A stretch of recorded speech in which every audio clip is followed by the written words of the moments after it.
This is an example of why I don't like to look at early designs. This is a fumble. This is a big fumble. We could have had this for Sakura. Could you have imagined the presence that Sakura would have had if she walked out with a battle axe the size of the enemies? The presence, the aura Sakura would have had if she walked out on the battlefield and had this Goliath of a weapon with her. Oh my god, is that a frontliner? No, that's our medic. As an enemy of Sakura, could you imagine seeing Naruto, Sasuke, and Sakura and you see this? That's a priority. Forget Naruto and Sasuke. That's an issue. That's a problem. You gotta take care of that. Cause what type of strength does this woman have to be lifting up these hunks of metal and swinging them at enemies? That's a problem. I will never forgive them for getting rid of this. Her battle presence would have been immaculate with that axe. Kishimoto had a problem of getting rid of characters we actually wanted to see. Kimimaru being one of these characters. They showed us a cool Kekai Genkai. They showed us that this man was low-key Chunin to Jonin level, but they didn't want to show us any more after that fight with Rock Lee and Gaara, where Rock Lee showed up and showed out, and Gaara also showed up and showed out. Zabuza and Haku. I could have took at least 15 more episodes of seeing these two in the OG Naruto, if not Naruto Shippuden, especially after they explained the Seven Swordsmen of the Mist. I'm not even going to talk about their resurrection. I refuse, because it was only 2 episodes of them being like, oh, how's Naruto? They're doing fine. Clapped. In all fairness, we did get a lot of episodes with Guy Sensei, but my biggest complaint when it comes to Guy Sensei is one thing and one thing only. You didn't have to cripple my dog like that in Boruto. Y'all had to cripple my man to make sure he didn't get any more episodes after Shippuden. Y'all made sure he had no way of getting no more shine in this entire series. And my biggest gripe, my number one Kishimoto gripe that I will always have, is that I feel like every Jinchuriki was meant to die except Naruto to a degree. Every single other one was disposable. I felt like he made them to be disposable. Even though I felt like all of them could have had a cool backstory, which some of them did have cool backstories, but were never fleshed out, and we would never get them fleshed out. And I could have totally had more Hidan episodes. I know they explain more about his religion in Boruto, but it's not Hidan. It will never be the same as Hidan. Hidan was a different breed when it came to that religion and curse technique that he was using that eventually killed Asuma Sensei. No group in Naruto has ever been caught lacking in a group photo. Never. Not one single time. Not one time in their single history have they not been sauced up, sauced out, dripped out. It don't matter if they're kids. It don't matter if they're teenagers. It don't matter if they're adults. They're going to be posed up and they're going to be ready to take a flick wherever they are. They can be in a hallway. They can be in the sky. They can be in the mountain. They can be in the ocean. They can be on a boat, a moat. Man, Dr. Seuss it up. It don't matter where they are. They're going to be ready for a flick.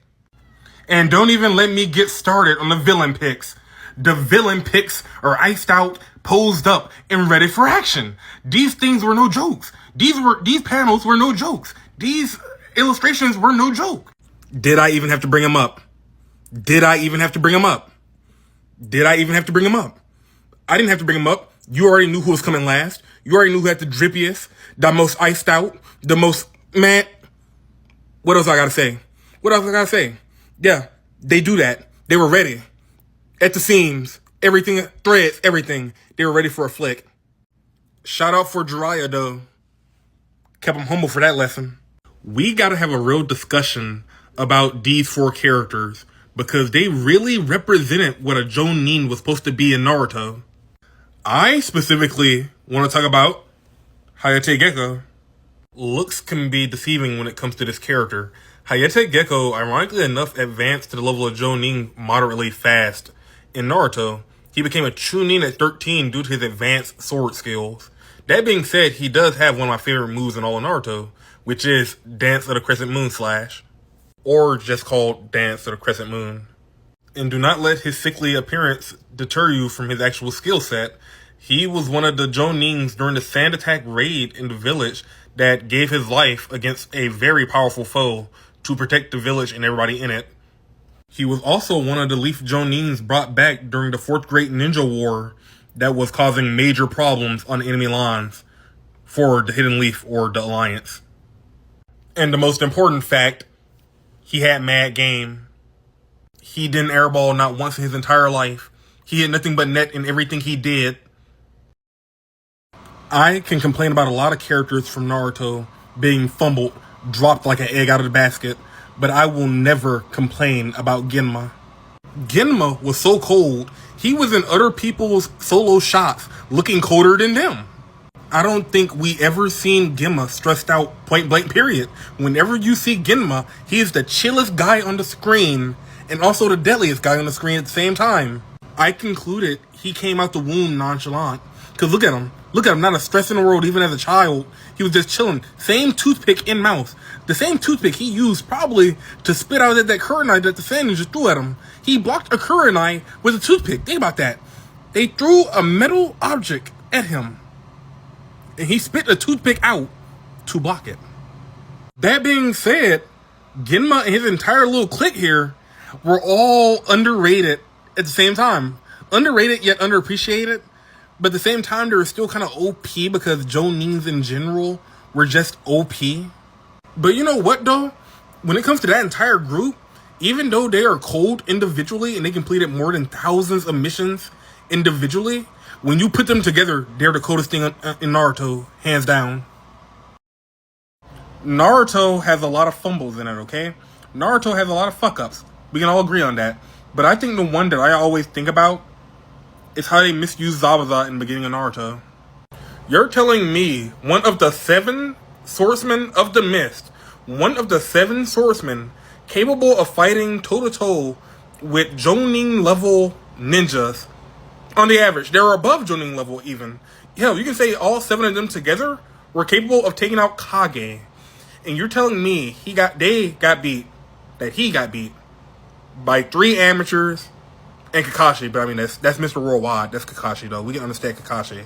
But the 3 Gennings, till this day, he has the coldest manga panel and the coldest anime scene of all time, with all the blades coming out of him and that one kunai in his mouth.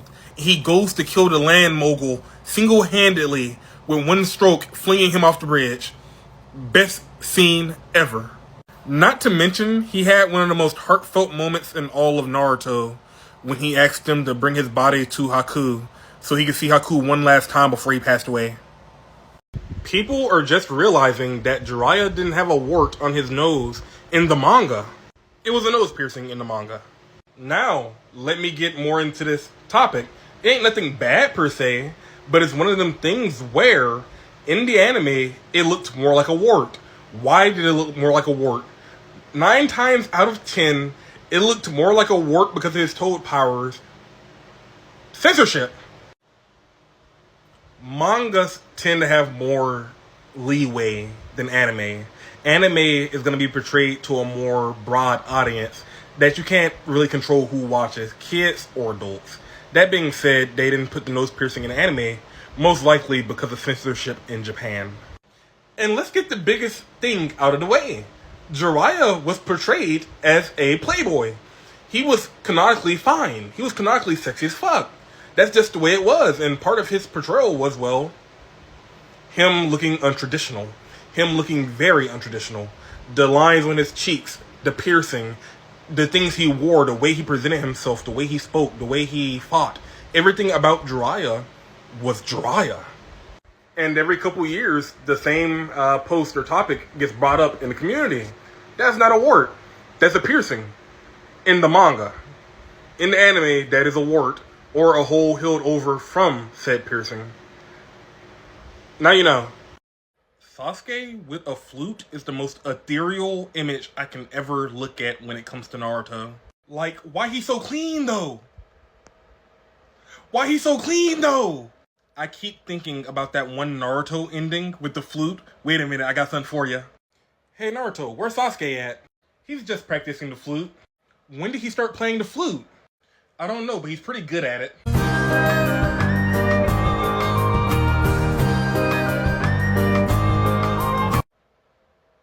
What can't he do? I can play the flute too, Sakura. I doubt that, Naruto. Your shoes are strap-ons and you can barely summon a toad. It would have been a good 25-minute episode as a child. We can admit that much, right? Like, he loses no aura by playing the flute at all. And it goes with the fact that he can summon snakes as well. So it gives Snake Charmer as well as, you know.